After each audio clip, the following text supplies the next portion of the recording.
Bonjour, bonjour à tous. Alors, il se trouve que, comme je disais au professeur Cohen, j'ai complètement raté ma vie parce que j'aurais dû essayer d'être médecin, mais comme c'est mon frère qui était médecin, on se répartissait les rôles, un peu comme ça.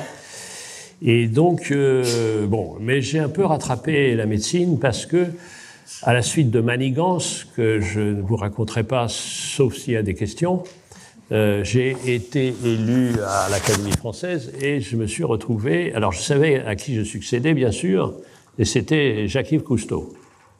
Alors là, ça m'allait bien parce que je navigue depuis que je suis tout petit, et donc je l'avais rencontré plusieurs fois avant. Mais quand on m'a dit que j'étais élu, j'étais content, puis j'ai regardé un petit peu ce qui avait précédé Jacques-Yves Cousteau. Alors, il y avait un grand médecin, c'était Jean Delay, juste avant, qui était un psychiatre et un pharmacologue qui a inventé quelques médicaments qui peuvent apaiser les patients. Et puis, si on remontait, il y avait Pasteur. Alors, intimidant. D'autant plus que l'autre hasard de la vie, qui était moins bienveillant, c'est que le siège à côté, là, pendant 12 ans, tous les jeudis, j'ai eu François Jacob. Et alors François Jacob, on s'entendait très très bien parce qu'on s'ennuyait un peu pendant les séances du dictionnaire. Et notre patronne, Hélène Cardancos, n'osait pas l'engueuler. D'abord parce qu'il était Nobel, ensuite parce qu'il était super beau, et donc elle m'engueulait moi, et moi je disais non, c'est lui. Parce qu'on parlait tout le temps. Alors, régulièrement, il me racontait tout ce qu'il avait fait, ce qui était dément quand même, parce que la Compagnie de la Libération, la guerre, le Tchad, etc. Mais régulièrement, il venait et dit, bon, écoute, tout ça, c'est bien intéressant, mais enfin, il y a un truc qui ne va pas. C'est que tu es assis au fauteuil de Pasteur, alors que tu n'y connais rien du tout, et que tu es économiste, donc tu ne connais absolument pas l'essentiel, et en plus, tu es romancier, donc tu es un menteur. Donc, pour mériter un tant soit peu de t'asseoir sur le fauteuil de Pasteur, apprends un peu. Donc j'ai appris un peu comme un fou, et puis j'ai tenté une énième biographie de Pasteur, et puis finalement je suis devenu ambassadeur de l'Institut Pasteur et du réseau international, ce qui est inouï. C'est-à-dire mon rôle, c'est de faire comprendre ce qu'ils font. Donc je vais de labo en labo, et puis j'essaye de comprendre un peu ce qu'ils me racontent. Alors je leur dis, écoutez, recommencez parce que j'ai rien compris. Et en leur disant, écoutez, si j'ai rien compris, c'est de votre faute, parce que, disons que j'ai une intelligence moyenne, mais une curiosité hors du commun. Donc, essayez de clarifier. Et alors, je me promène comme ça dans toutes les avancées, parce que le patrimonial, c'est-à-dire Pasteur, il y a 200 ans, c'est formidable, on a fêté tout ça très bien, mais on fait quoi maintenant? Ben, vous savez qu'ils n'ont pas trouvé le vaccin, mes chers copains. Enfin, ils ont pas mal géré la modélisation de l'évolution de la pandémie, etc. Bref, voilà. Alors, avant tout ça, j'avais décidé très vite que je serais écrivain, c'est-à-dire à l'âge de 8 ans, et je me suis dit, il faut quand même un autre boulot. Parce que c'est quand même relativement incertain en termes de revenus. Et donc, j'allais être professeur d'économie. Et d'économie de quoi? D'économie des matières premières. Pour une raison très simple, c'est que quand je suis arrivé à l'âge adulte, c'était le moment où les pays du Sud arrivaient à l'indépendance. Et je me suis dit que, c'était pas original, mais un certain nombre de gens avant moi l'ont dit, dont Michel Rocard, que si ces pays réussissaient à gérer les matières premières, eh bien, ils réussiraient leur indépendance.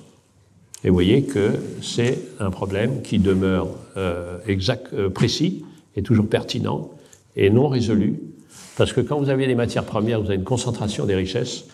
Quand vous avez une concentration des richesses, ça dépend du pouvoir. Et quand vous avez une concentration des richesses et qui dépend du pouvoir, vous avez de la corruption.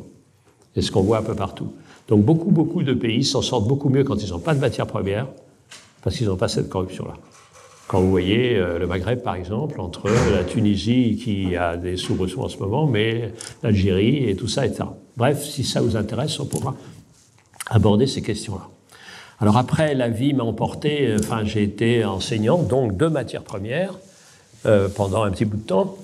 Et puis ensuite, il y a eu la victoire de François Mitterrand à l'élection présidentielle, donc j'ai été dans les cabinets ministériels, présidentiels, Et le premier des cabinets des ministres que j'ai essayé de conseiller, c'était justement sur la question des matières premières.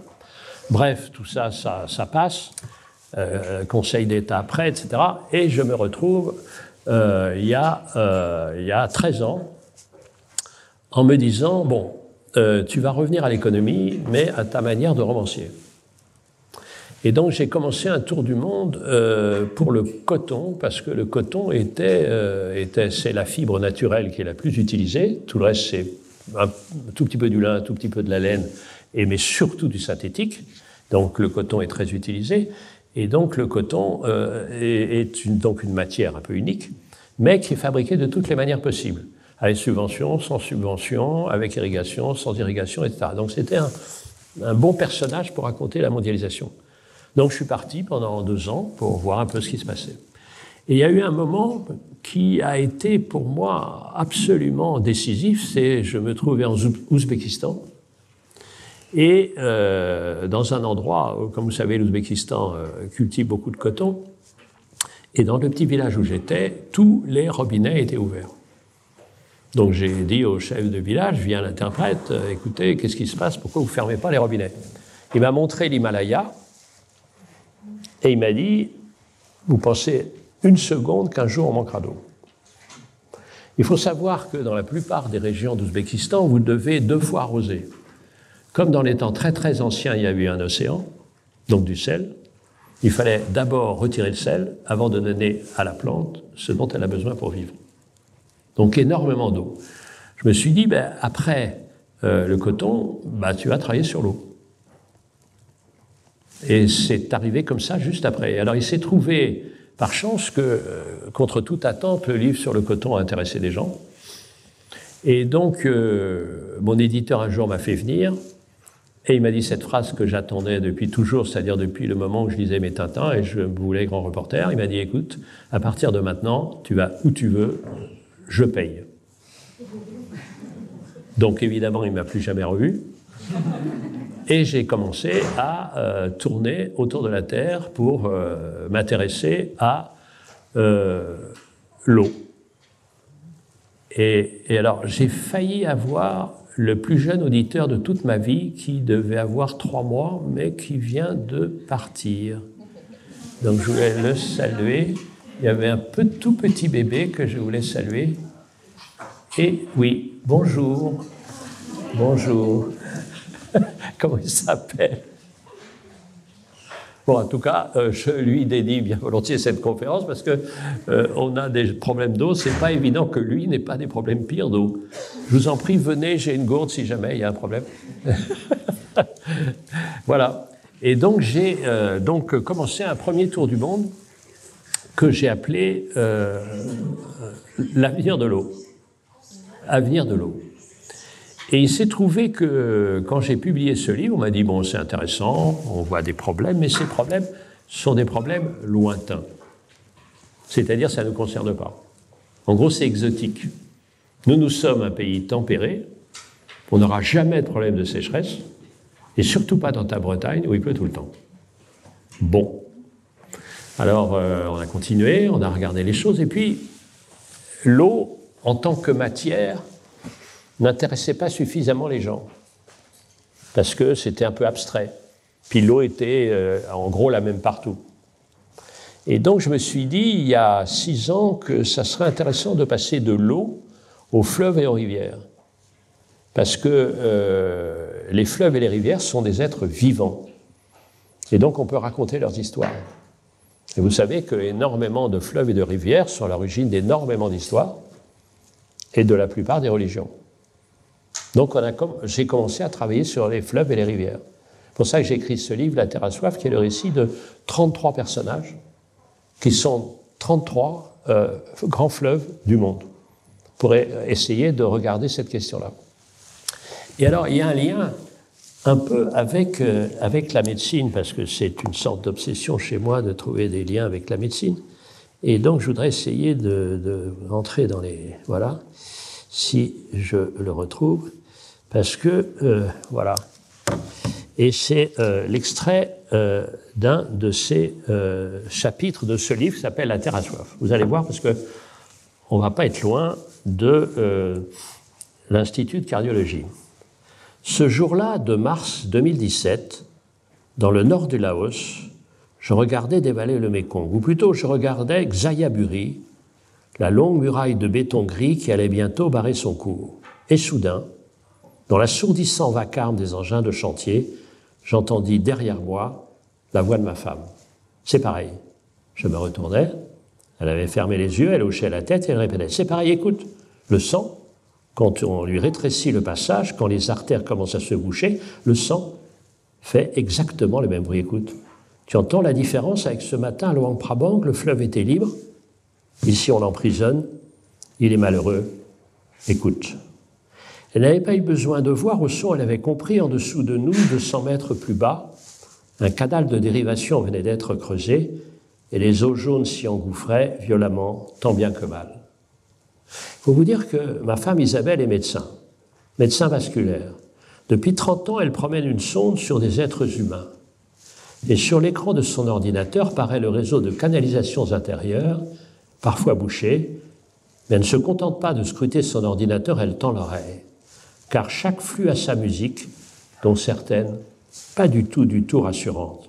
C'est en rentrant à Vientiane, au milieu d'une forêt de teck, que l'idée nous est venue.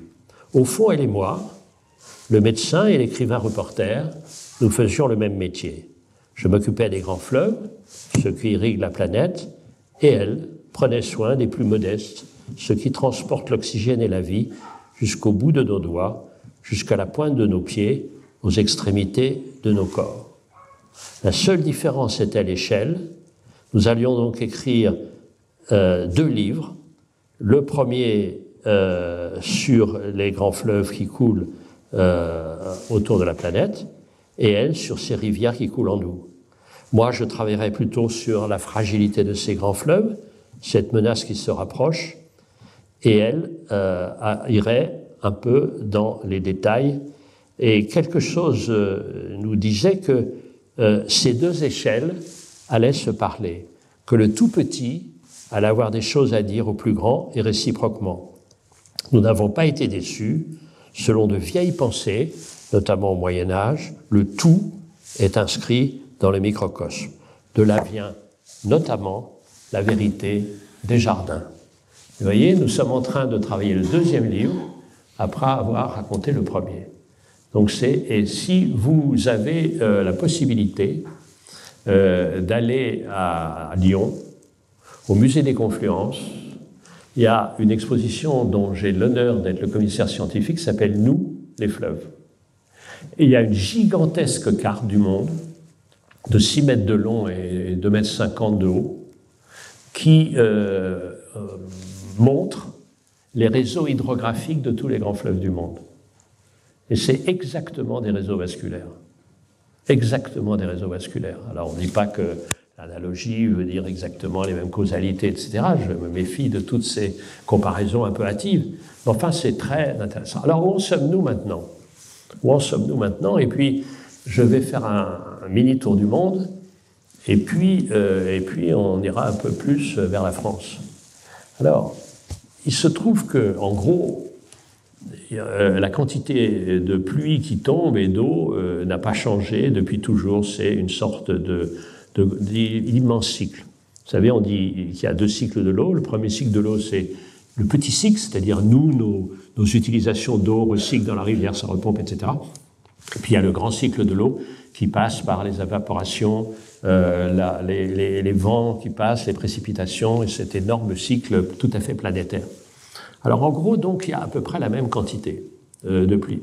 Mais ce qui se passe, avec une autre analogie qui me fascine, de la même manière, ce qu'on voit en ce moment dans la circulation économique, et là je reprends ma première casquette d'économiste, c'est que on croyait que, au fond, la croissance bénéficierait également à tout le monde. En fait, on s'aperçoit qu'il y a de moins en moins de classe moyenne. C'est-à-dire qu'il y a des gens riches de plus en plus riches, et puis la classe moyenne commence à se réduire, et qu'il y a de plus en plus de gens vraiment, vraiment très pauvres, et qu'au milieu, il y a de moins en moins de choses. Et bien, c'est la même chose avec l'eau, étrangement. C'est-à-dire les régions qui avaient beaucoup d'eau en auront beaucoup plus, comme le Canada, comme la Scandinavie, comme certaines régions tropicales de l'Asie. Et ceux qui avaient peu d'eau déjà en auront encore moins, comme par exemple le Maghreb ou le sud de la France. Donc vous voyez, il y a des sortes d'inégalités dans les précipitations. Et puis l'autre mécanisme qui est lié au réchauffement climatique, c'est que vous avez des phénomènes extrêmes qui se produisent. C'est-à-dire que vous avez des grands moments de sécheresse auxquels succèdent des tempêtes assez terribles, comme, vous savez, les épisodes Sivnol, ce genre de choses. Donc, au fond, c'est de moins en moins doux, la circulation de l'eau. C'est de moins en moins également réparti selon les pays et selon les saisons. Donc ça, c'est le global. Alors, maintenant, je vais vous faire un petit tour du monde rapide pour expliquer un peu la situation. Parce que jusqu'à une date relativement récente, vous aviez d'abord peu de population, et la population était plus répartie sur le territoire. Maintenant, vous avez beaucoup plus de population, puisqu'on va dépasser les 8 milliards, et qui sont, pour plus de la moitié, concentrés dans les villes. Si vous avez croissance démographique en même temps qu'urbanisation, évidemment, vous avez des tensions. Et si les tribus peuvent se battre pour un puits dans le désert, ça met un peu d'animation parce qu'ils n'ont pas Netflix, les pauvres. Mais quand vous avez deux métropoles de 10 millions, 15 ou 20 millions d'habitants qui se battent pour le même fleuve, là, c'est une autre paire de manches. C'est pour ça qu'il y a 3 ans, l'école de guerre m'a demandé d'enseigner chez eux les risques de conflits qui étaient liés à l'eau. Alors, je vais vous donner des tout petits exemples. Premièrement, le Nil. Vous ne savez pas forcément, mais 80% des eaux du Nil viennent d'Addis Abeba, de tous ces coins-là, d'Éthiopie, des très hautes montagnes d'Éthiopie. 80%. 20%, ça vient des Grands Lacs. Bien. Depuis les temps les plus anciens, le pouvoir a été à l'aval, c'est-à-dire à l'Égypte. Parce qu'il y a eu les pharaons, parce qu'il y a eu l'Empire ottoman, parce qu'il y a eu les colonisateurs anglais. Donc ils avaient interdit à l'Éthiopie de prélever de ce flux énorme qu'était le Nil plus de 5 à 10% de l'eau. Sauf que maintenant, l'Éthiopie a 110 millions d'habitants, que l'Égypte a 100 millions d'habitants, et que l'Égypte dépend, comme vous savez, on a tous appris Égypte dans du Nil. Si l'Égypte n'a plus de Nil, ou n'a de moins en moins de Nil, il n'y a plus d'Égypte. Et il se trouve que l'Éthiopie, qui en avait assez, parce que l'Éthiopie, il faut savoir qu'en Éthiopie, en dehors des conflits terribles qui se succèdent, à une population qui dépend, pour ne pas crever de faim, pour au moins un quart de la dite population de compléments alimentaires, l'Éthiopie a lancé un grand plan pour développer son agriculture. Pour l'agriculture, il faut de l'eau. Donc ils ont décidé de faire un barrage. Juste avant la frontière du Soudan, qui s'appelle le barrage Renaissance, mais le barrage du Soudan pour avoir plus d'eau. Mais si eux ont plus d'eau, il y a moins d'eau au Soudan, juste après, vous savez la situation du Soudan en ce moment, et puis il n'y a plus d'eau non plus pour l'Égypte. Ce qui fait que c'est un motif de survie absolue pour l'Égypte. Et quand j'étais à Addis Abeba, j'étais à l'ambassade, et l'ambassadrice me dit que j'étais invité à rencontrer son homologue égyptien, qui est un homme charmant, éducation religieuse, francophone, formidable, très doux, qui me dit « Le barrage que vous visiterez demain n'ira pas à son terme. Et ce n'est pas un hasard si nous envisageons de vous acheter des Rafales. Parce que cette affaire, c'est une affaire pour nous de survie. Sauf que, si jamais, et la négociation est en train, comme vous pouvez imaginer, sur le rythme de remplissage du barrage Renaissance. Parce que si l'Éthiopie en garde trop, il n'y a plus d'eau dans le Nil. Je ne sais pas si vous avez été récemment en Égypte. Moi, j'ai été, 5 fois en Égypte, mais à chaque fois, vous voyez que, par exemple, il n'y a plus de séparation entre le Caire et Alexandrie. Et donc, vous avez un besoin énorme. Bref, si jamais l'Égypte se décidait d'attaquer l'Éthiopie, qu'est-ce qui se passe? L'Éthiopie, c'est le lieu d'Afrique, jusqu'à présent, où il y a sans doute le plus grand nombre de sociétés chinoises qui se sont délocalisées. Parce que si le salaire en Chine est de 350 € maintenant, moyen, le salaire en Éthiopie est de 50 ou 60. Donc si l'Égypte tape l'Éthiopie, ça veut dire que les alliés de l'Égypte tapent la Chine. Donc il y a les situations. On va monter un petit peu plus haut. Vous ne savez pas forcément, mais la Turquie est le château d'eau de tout le Proche-Orient.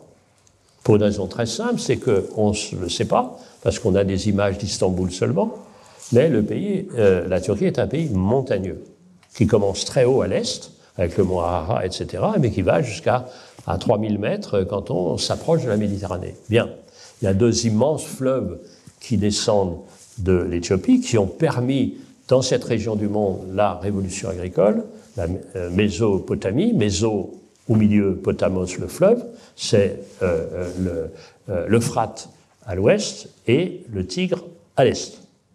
Et donc, si la Turquie décide de se réserver ces fleuves, il n'y a plus d'eau pour la Syrie et pour l'Irak. Mais, autre question, si vous n'avez pas un bon entretien des barrages turcs, vous avez un risque d'inondation sévère si les barrages cèdent. Et comme c'est des lieux de guerre, d'autant plus qu'il y a eu un très grand programme de développement de l'irrigation en Turquie pour répondre aux besoins d'une population extrêmement croissante. Donc vous voyez la situation. Donc on est, et puis si ça vous intéresse, je vous raconterai des histoires des opposants au pouvoir irakien qui s'étaient réfugiés dans comme ça, le delta du Tigre et l'Euphrate, le Châtel arabe, comment ça s'est passé, etc. Bon, c'est inutile de vous dire que je suis tout à fait passionné par ce sujet, pour une raison précise, c'est que ce sujet, c'est vraiment le mélange de la science, de l'histoire et de la géographie, plus l'histoire des religions, plus l'ethnologie, plus c'est vraiment. Et que l'eau, c'est le miroir. Pas pour voir sa gueule, mais c'est le miroir de nos sociétés. Dis-moi, comment tu produis l'eau? À quel prix? Pour qui? Privé, public? Comment tu la partages? Je te dirai exactement à quel type de société tu appartiens. Un peu douce, un peu démocratique, tout à fait tyrannique, un peu féodale, etc. etc. Vous voyez? On continue un peu vers l'est. Est-ce que vous saviez que, disons, 400 ou 500 millions près, la moitié de la population mondiale dépend pour son eau d'un fleuve qui descend du Tibet? La moitié de la population mondiale a 200-300 millions d'habitants. Pourquoi? Parce que vous prenez tout ce qui se passe avec le Pakistan, avec l'Inde, de côté, et puis après, bien sûr, il n'y a pas beaucoup de monde, mais quand ça en Ouzbékistan, etc., puis ça descend, vous continuez par là, continuez, et vous avez l'Inde, bien sûr, vous avez le Bangladesh, je vais revenir, vous avez la Birmanie, vous continuez, vous avez toute la péninsule du sud-est asiatique, et puis avec le Vietnam, etc., et puis vous remontez en Chine. Donc vous voyez que, évidemment, tenir le Tibet, c'est évidemment d'une importance absolument capitale. Alors je donnais encore deux petits exemples, mais on pourrait continuer un peu partout, mais dans le monde. Mais là, ça serait mieux qu'il y ait des cartes aussi, parce que, comme me disaient les militaires à l'école de guerre, ils me disaient, bon, toi, il n'y a pas trop de problème pour t'y retrouver dans le 3e affluent de gauche du Brahmapoutre. Pour nous, c'est quand même un peu léger. Alors vous êtes beaucoup plus cultivé que les militaires, mais enfin, c'est pas complètement évident. Donc, j'étais à Calcutta pour l'Institut Pasteur. Il y avait une épidémie de choléra et je voulais voir en direct ce que c'était qu'une épidémie de choléra, donc j'étais là-bas. Et donc, je vois le maire de Calcutta et il me dit, écoutez, mon cher ami, demain vous allez au Bangladesh. Alors vous avez vu à quel point nous sommes pauvres à Calcutta. Hein? Calcutta, c'est quand même pas Saint-Tropez. Hein? Et donc, vous leur direz à ces fils de pute de Bengalais, vous leur direz que on n'en peut plus des immigrés. On n'en peut plus. Très bien, parfait, je vais me charger de ce message affectueux. Et donc, je vais à Dhaka, je rencontre un responsable, et il me dirait, eh bien, écoutez, quand vous retournerez à Calcutta, parce que nous avons votre plan de vol, donc on sait que vous allez reprendre à Calcutta, quand vous retournerez voir vos chers amis indiens, vous leur direz etc., que s'ils n'avaient pas construit un barrage sur le Gange, juste avant notre frontière, on n'en serait pas là. Pourquoi? Parce que le riz a beau être une plante sympathique. Au-delà d'un certain taux de sel, elle refuse de pousser. Alors, quelle a été l'influence du barrage? Très simple. Il a réduit le débit d'eau douce du Gange qui permettait de résister à la montée des eaux salées du golfe de Bengale.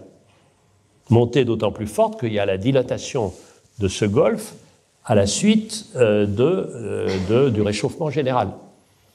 Donc, il y avait de l'eau douce qui, jusqu'à quelque temps, permettait de lutter contre la montée des eaux salées. Sauf que il y a eu ce barrage, premièrement. Deuxièmement, pour élever des crevettes et pour l'urbanisation, on a supprimé ces barrières naturelles que sont les mangroves. Et puis, si vous connaissez un peu la carte, vous voyez que le Bangladesh est un delta. Et là, on aborde la question clé des deltas. Qu'est-ce qu'un delta? Le delta, c'est l'enfant des sédiments. C'est-à-dire, s'il n'y a pas de sédiments, vous n'avez pas de delta. S'il n'y a pas de delta dans le Rhône, il n'y a pas de Camargue. Et on va y revenir. Donc, si vous avez un barrage, puis 2, puis 3 en amont, il y a de moins en moins de sédiments, bien sûr. Il y a de moins en... Donc, vous avez des deltas qui sont plus nourris. Donc, ils ont tendance à s'affaisser. D'autant plus que dans la plupart des deltas, c'est des terres très fertiles qui, au fil des millions d'années, ont créé de la végétation, du carbone, qui ont donné, en se désagrégeant, du pétrole et du gaz. Donc on a foré. Donc on a contribué à affaisser ces endroits-là. Donc, vous voyez, donc ça veut dire que tous les deltas du monde sont menacés. Tous. Ils ont tendance à s'effondrer, ils ont tendance à être moins nourris, ils ont tendance à tout ça, et ils ont tendance à avoir moins d'eau douce qui permet de lutter contre la montée de l'eau salée que je l'ai dit. D'autant plus que dans les deltas, il y a du sable, et que le sable est absolument nécessaire à l'urbanisation. Donc on continue à creuser, pas seulement pour trouver les matières premières de l'énergie, mais des matières premières dans la construction, etc., etc., etc. Et il faut savoir que 600 millions d'êtres humains habitent un delta. Et que ces 600 millions d'êtres humains sont menacés par le mécanisme croisé que je viens de décrire. Vous voyez? Et c'est exactement la même chose dans le Mékong. Moi, je vais là-bas, je vais au Cambodge, et après, je vais au Vietnam.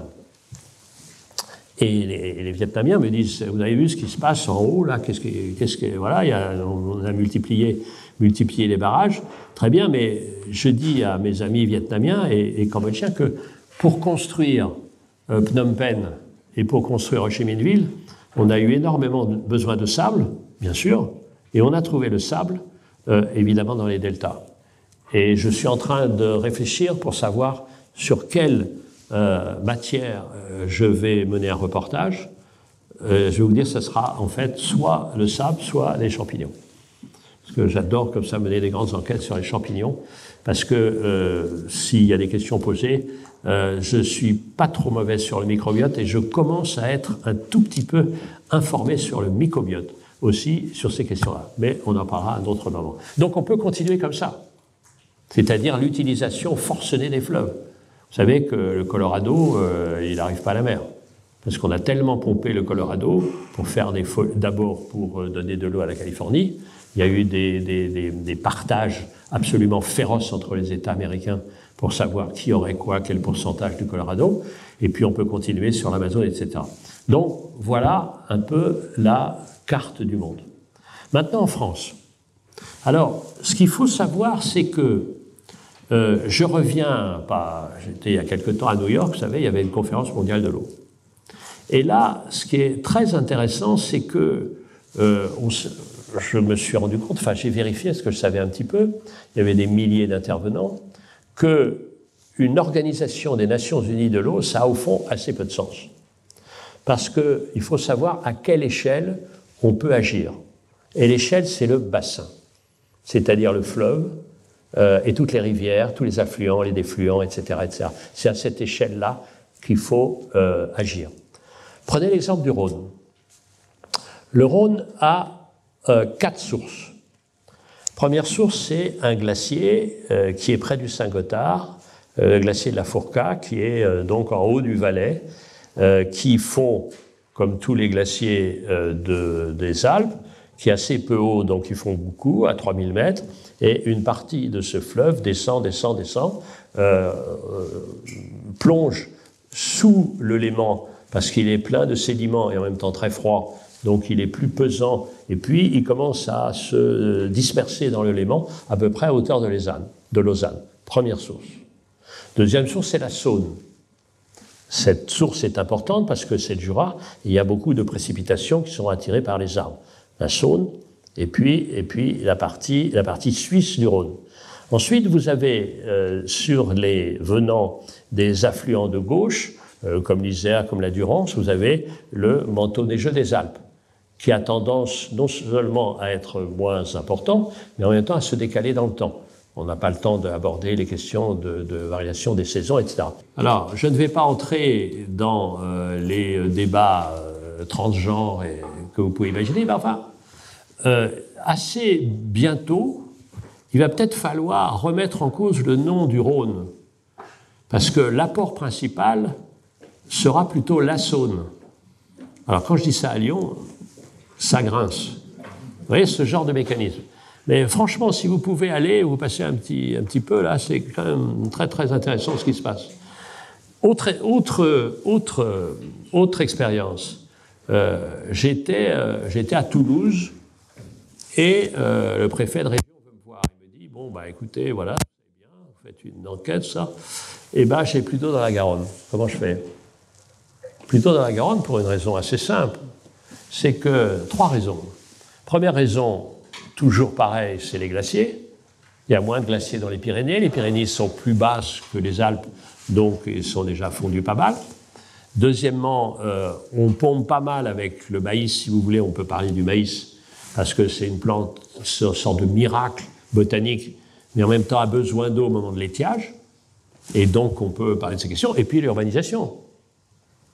Le maire de Toulouse me dit, écoute, chaque année, il y a 10 à 12 000 personnes qui viennent en plus emménager dans mon agglo. Donc ça veut dire des besoins. Donc comment est-ce qu'on fait? Vous voyez ces questions. Et là, de tous les fleuves, c'est celui qui est le plus menacé en fait. Donc avec des questions clés. Comment est-ce qu'on va faire tout ça? Bon. Et puis, pour continuer les grands fleuves, il y a la Loire, qui pour l'instant va plutôt bien, mais vous voyez que quand même une partie de ma famille vient de là et qu'on puisse traverser à pied en juillet à Tours, comme on peut traverser à pied à Cologne. Donc avec une autre conséquence typique de la situation actuelle, c'est-à-dire des cercles vicieux, c'est-à-dire moins vous avez d'eau sur le Rhin, moins vous avez de barges qui peuvent transporter les gigantesques produits qui viennent des usines allemandes. Donc on passe par où? Par les camions.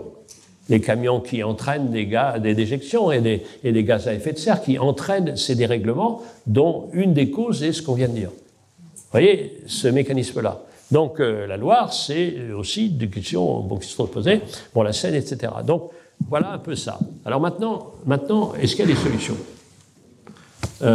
D'abord, ce qui est clé, c'est que l'eau est rare partout. On ne peut pas dire que ça y est, on a de l'eau tout le temps, etc. C'est pas vrai. Et alors à partir de là, il y a évidemment des solutions qui s'imposent. C'est utiliser le moins d'eau possible, bien sûr.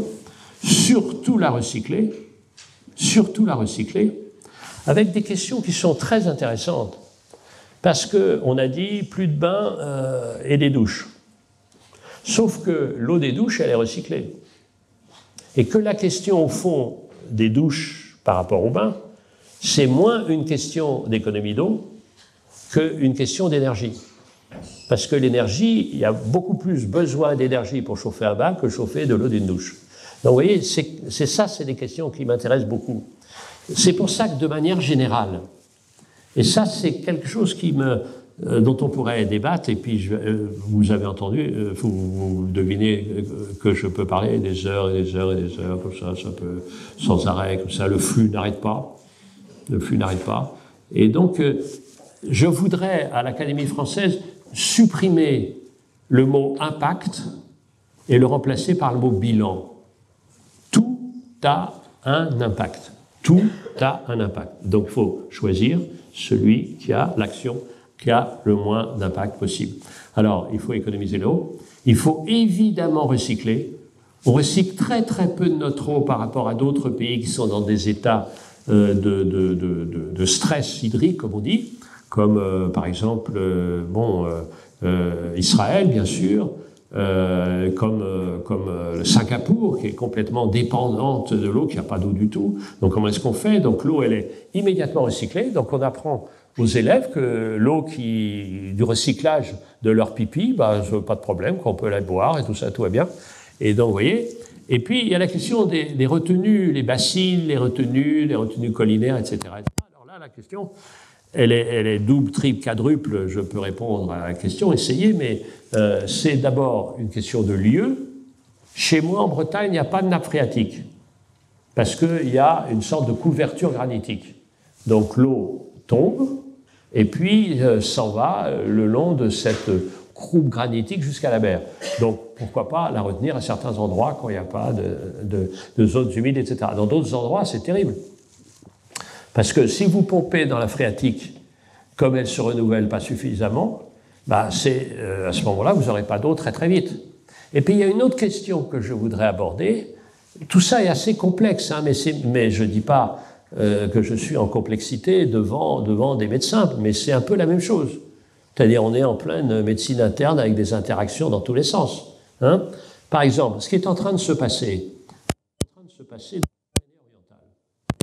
orientale. Comme c'est très sec, vous avez des incendies.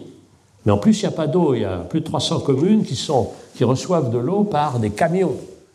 Donc, ça, c'est une question. Mais si vous dites, on va pomper dans les phréatiques, vous pompez très bien, vous pompez, ou pire, vous pompez en dessous des phréatiques, ce qu'on appelle les couches pliocènes, c'est-à-dire vraiment en dessous. Ce qui va se passer, c'est quoi? C'est que cette masse d'eau ici fait obstacle à la Méditerranée qui pousse. Donc si vous pompez ces couches pliocènes, vous avez la Méditerranée qui va arriver, donc le sel qui va se répandre partout. Donc vous voyez, ce mécanisme-là, on est vraiment, pour ça que j'aime tant ça, c'est que c'est une sorte de relation avec le vivant, avec des interactions dans tous les sens, et avec des choix, et je finis là-dessus, pour agir de la bonne échelle spatiale, en termes d'espace. C'est pour ça qu'à l'ONU, nous sommes battus pour la notion de hydrodiplomatie, et à l'échelle de temps. C'est-à-dire que si on épuise une nappe phréatique qui ne va pas se renouveler assez vite, eh bien, au bout d'un moment, on n'aura plus d'eau du tout. Donc, vous voyez cette question-là. C'est pour ça que encore, je reviens et je finis là-dessus, j'essaye de finir là-dessus, sur ces questions-là, c'est-à-dire que c'est vraiment l'apprentissage d'une gestion commune d'une ressource essentielle. Voilà. Et sur ces fortes paroles, je vous passe la parole.